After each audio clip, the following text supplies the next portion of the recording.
中间的食宿机票不够，都是碰狗贴的。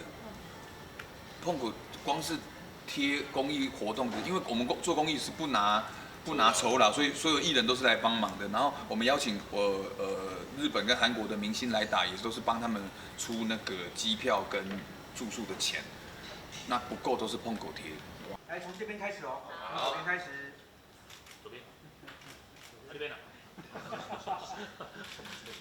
在，所以没办法。来，第二台。他到底为什么会想出这种手势？因为每个好，中间，都要有一个这边中间，对不对？结义碰狗，我帮碰狗。那我要先跟黑衣人谈的，不是？可是帮他拍一个黑衣人的电影。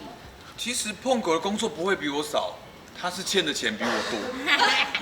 对，所以我也替他蛮担心的，因为希望他可以接下来，因为我看最近新闻，他是好像在筹备一个新的东西，然后希望会有资金进来，然后希望他可以慢慢的就是还因为他欠太多了嘛，希望可以慢慢还。然后我又没有办法，我这个就算我想帮他也补不了，他洞那么大，我也于事无补。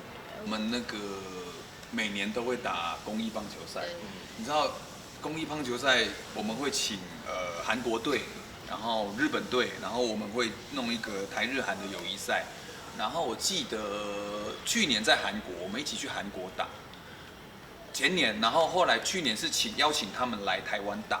那本来今年我们要一起去日本打，可是因为疫情的关系，所以没有去。然后中间的食宿机票不够，都是碰狗贴的。碰狗光是贴公益活动的，因为我们做公益是不拿酬劳，所以所有艺人都是来帮忙的。然后我们邀请日本跟韩国的明星来打，也都是帮他们出那个机票跟住宿的钱。那不够都是碰狗贴，所以他就是他在工作的时候，他只要是他的电影或者他的舞台剧有什么缺口，他不喜欢让自己的伙伴会先没有领不到薪水，他都会先贴。然后我不知道他怎么会贴成洞，贴成这么大。他其实就是这就是一直这样。我拍碰我的那个大三元也是他都让所有的演员在第一时间绝对都先拿到钱。还是来打一场为碰狗而打。为碰狗募款，为碰狗而打，对啊，因为他都垫这么多钱，为他打一场 OK 吗？对，反正现在有碰碰群的，好像不错可以你可以帮碰个，好像可以。我剧场组一队跟你们电视的打。对啊，然后是为碰狗而打嘛，对啊，还不错。对啊，然后大家捐发票，如果有中的话，帮他贴补一下。